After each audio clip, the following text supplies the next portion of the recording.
Hey, look at that. It's Mr. Biped, and he looks like he's ready to be rigged. So, let's get to it. Let's start by creating a root bone, so that we can parent things to it as we go. Next, let's create the torso rig. We're going to do the reverse spine pivot slide construction first. Wow, that's a mouthful. Create 2 duplicates of the torso chain, one for the reverse chain, and one for the control chain. And let's name them appropriately. Remember, these are both mechanism chains.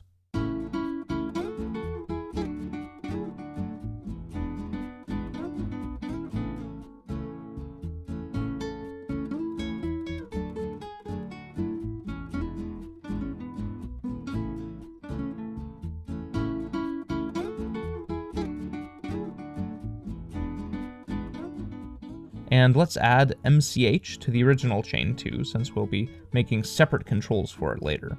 They'll never be directly manipulated.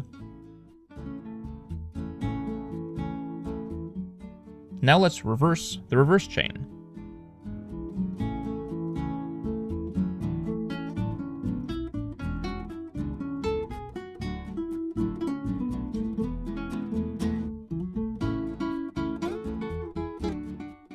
And set up the parenting to the control chain.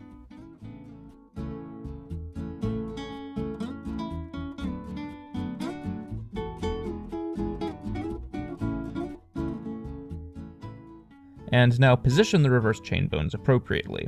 Remember that the default pivot point will be at the hips.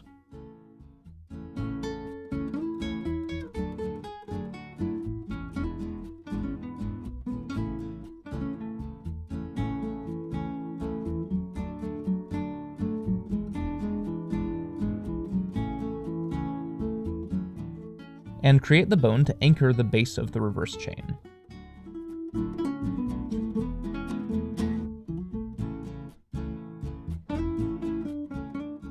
Name it body since it will ultimately control the location of the torso.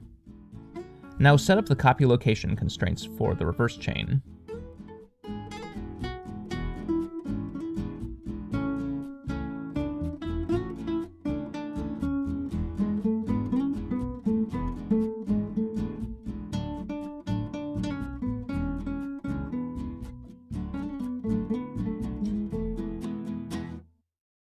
And now set up the copy location constraints for the main chain for the sliding.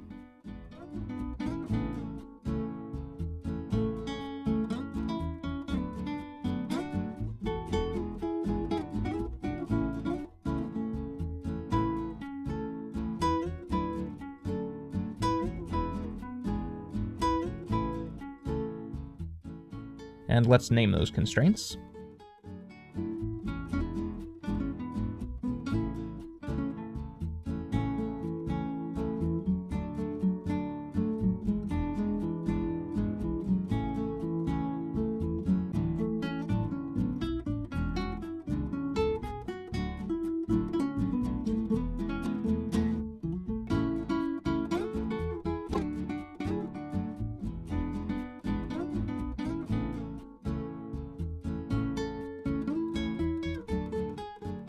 Now add the copy transform constraints to the main chain's bones.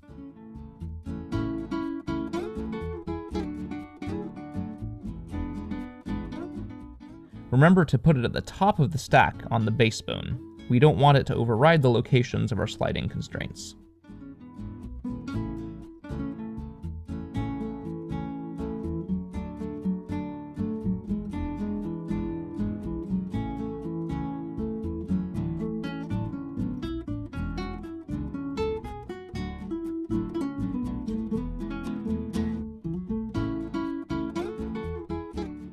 Now let's create the custom property for the pivot slide, and set up the relevant drivers.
Yay, it works!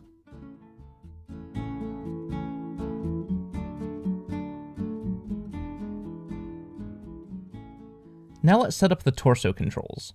To do that, we're going to act as if this control chain were the actual torso chain. All of its transformations will then get transferred to the actual torso chain, except with the pivot slide applied on top.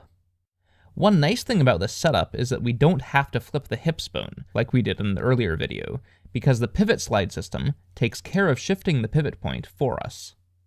So let's jump straight to adding the intermediate parents.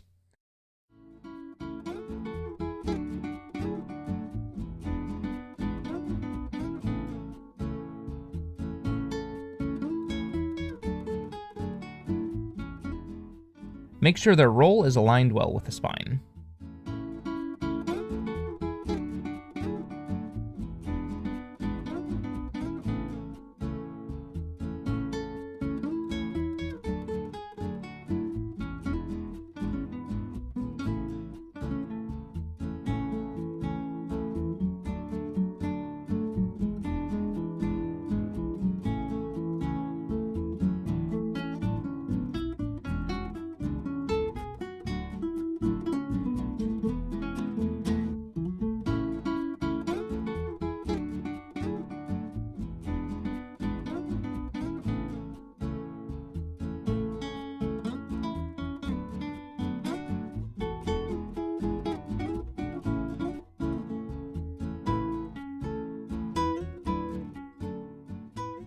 And set up the parenting.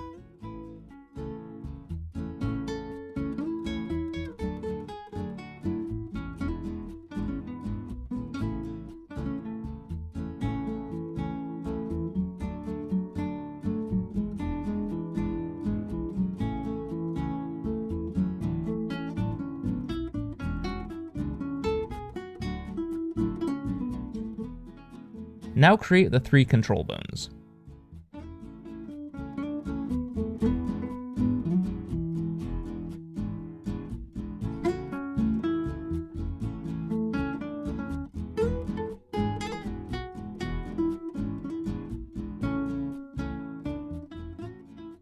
Now add and configure the constraints on the intermediate parents.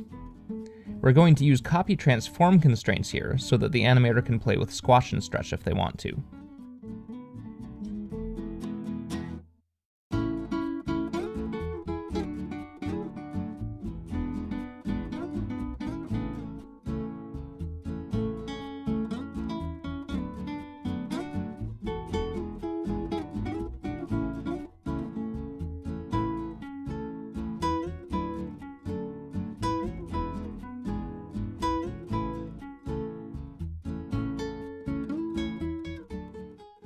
Now create the parent for the middle control, and constrain it to the top and bottom controls.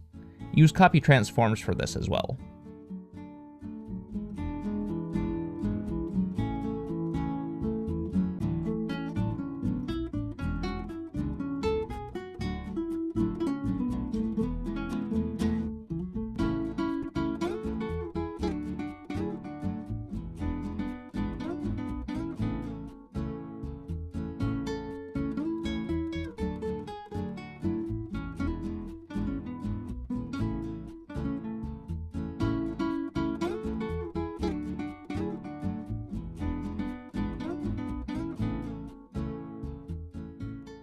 We're almost done with the torso now, just a few more things.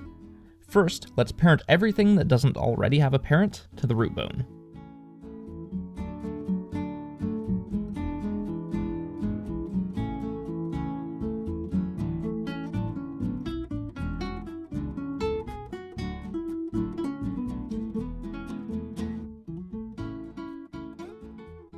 Make sure we got it right. Excellent. Now let's move the main chain to another layer. We'll use the very last armature layer as a special layer where bones from the original deformation armature go if they're not being used as controls. It's useful for us to be able to find them easily. And let's move the reverse chain to a different layer. Now we just have the control chain and the controls. Let's move the control chain to line up with the anchor bone.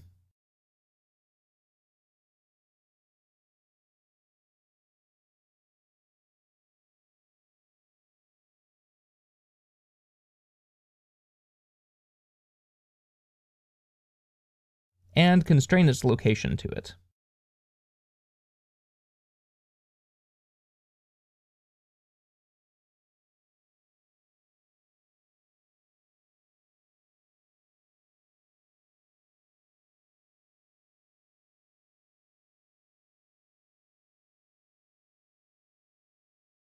This isn't strictly necessary. The rig will work just fine no matter where the location of the control chain is, but I just feel better when it follows the rest of the rig.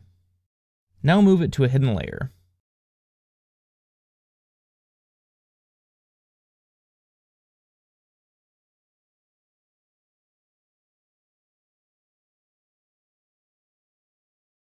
And now move all of the controls to line up with the anchor bone.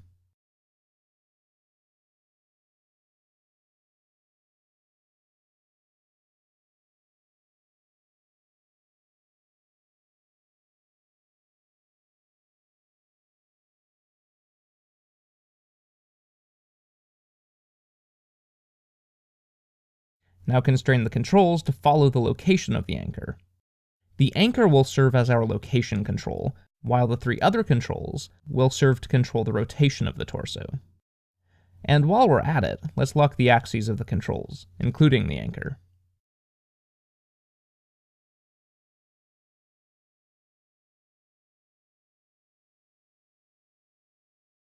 And let's toggle off local location on the anchor bone so that its translation axes are guaranteed to line up with the root bone. And finally, let's move the middle control's parent to a hidden layer.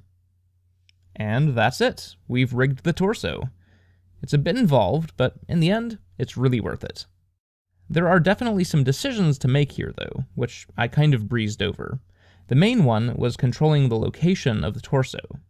I've separated this out into a separate control, but if you want, you can set it up so that the location is controlled by one of the rotation controls.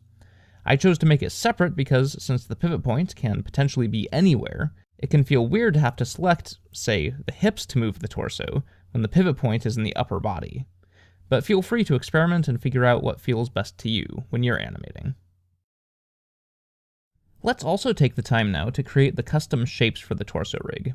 We only have 4 controls here, 3 of which basically do the same kind of thing. The 3 rotation controls can be circles.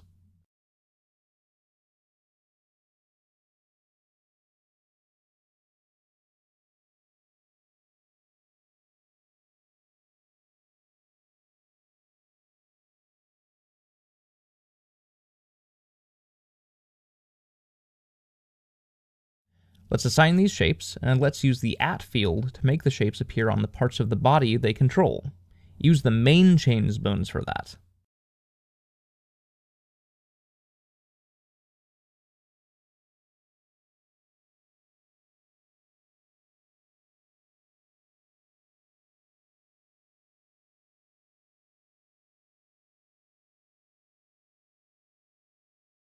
Now let's align and scale the shapes to appear how we want them to.